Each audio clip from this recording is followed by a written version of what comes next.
Tell us about your personal journey with nature conservation and the issues you found along the way. There was a moment when I worked in nature conservation and I was really struggling with the weight of um, the weight of the work that needed doing, the size of the struggle, and yeah, I didn't understand how I could make an impact or make a difference. So whilst I had a full-time career in nature conservation, there's a big part of me that kept going, I'm not doing enough, I'm not doing enough, I'm not doing enough. And everyone around me kept saying, you are doing enough. It's just the world is hard.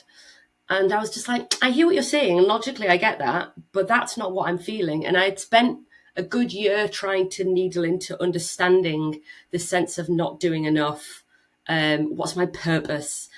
And then the more I looked into it, I was just like, it feels quite egocentric and arrogant to be like, what's my purpose? Like, very individualistic, as though I matter that much that my purpose must be fulfilled. Um, I, you know, and then actually it led me down this kind of understanding of um, being a savior. And I think I came up across this understanding of this like white savior complex of like big white middle class led charities who just wanted to. Why is it there are hundreds of wildlife charities in the UK, and we have some of the worst wildlife biodiversity left in the world? Like, we have hundreds of wildlife organizations, but our wildlife is depleted. And I think I just started to understand this, just like, we don't see ourselves as part of nature. The people that I'm working along are very white middle class who live a really high consumption lifestyle, who are trying to save nature as opposed to recognizing they're part of it. And we are all nature. And that includes all people. And so why, as an organization, do we not care about the welfare of humans alongside the welfare of nature? And I came across this poem that you referenced, which really set clear for me this understanding of like, oh, when you're trying to save something, we're not approaching this in a really whole, like, we're not recognizing that in order for nature to be safe from capitalist systems destruction, it needs to be about the whole of humanity and the healing of ourselves along with the rest of the world. You can't save nature from patriarchy, white supremacy, capitalism. But you have to actually think about, how do we do this work in a way that rejects those systems?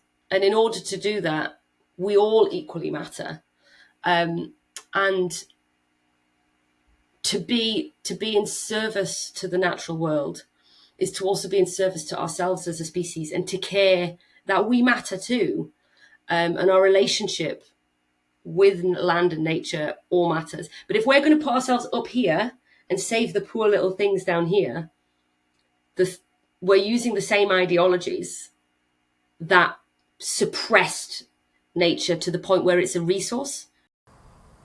How do you approach conservation? Actually, we're all equal, and there's reciprocal. We all need to be in service to each other. So we need to make sure we look after our watercourses so that our watercourses can look after us, and all of the species that fit into those places. And it helped me understand that my job is not to be a savior and not be the best at what I do and to change the world, but it's how I can practice being in service, in the gentlest and kindest way possible, and to do the little bit that I can, but coming from what I believe is a more useful, not useful, I don't want to use the word useful, but to be in a place of service. And when you're in service, you're just on a level with everything, and not trying to control it, which we can't control nature. What is lacking in the conservation space? No one would grieve as a community.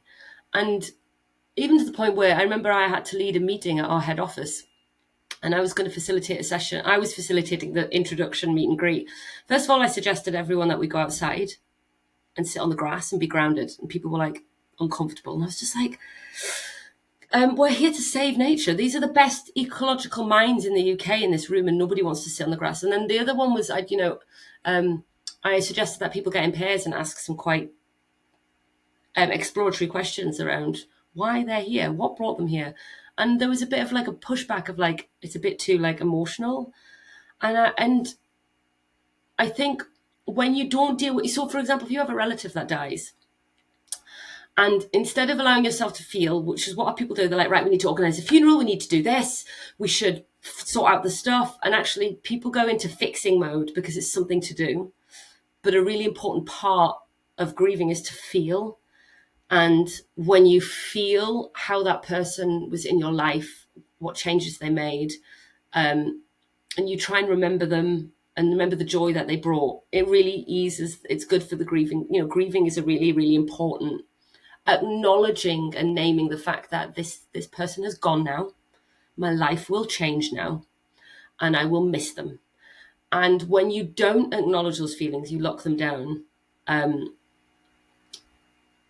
It's really quite traumatizing to the body. Feeling is a vital part of what it is to be human, and grief work comes in lots of different forms. And this isn't my area of expertise. This has been well researched by people who know a lot more about this than me. But I guess grief is about, loss of life, but loss of opportunities that you should have had. Grief is loss of the natural world, and we're not grieving it or naming it appropriately. The language we use for nature, we use the word climate change. It's quite dissociative scientific language. We're not willing to say, the heart behind it is that our whole Earth community is dying. My dream for within the nature conservation sector is to recognize that we are a community of humans bound together to be in service and to allow ourselves to feel. Now, the sector is dominated by a lot of white men, particularly in the higher up managerial positions. And men in their 40s, 50s, 60s aren't going to cry in front of you or emote. And so they're gatekeeping the sector. I think it's holding it in quite a non-emotional space, I think. And it's not saying all men, obviously, but, it's quite a patriarchal white supremacy. The ideologies that sit behind white supremacy, which is just like yes or no thinking, things are right or they're wrong. White supremacy thinking is very kind of like action oriented, science oriented, like go in, be efficient, get things done. We don't have time for our emotions. And I don't think we come up with the best solutions. And I don't think the only kind of emotion that I get a sense of is this one of urgency, which is quite panicked. But it's not making us sort things out any quicker, is it? What is your worry and your hope for the natural world? My worry is that we can't repair our relationships soon enough. And my hope for the natural world is that we do repair our relationships soon enough.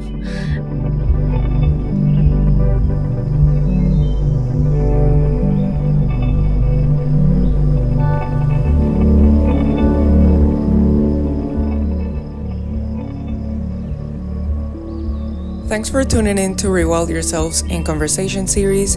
To learn more about the inspiring Rewild Yourself champions and for more ways to find your wild, visit rewildyourself.com or join the conversation on Instagram at rewildyourself.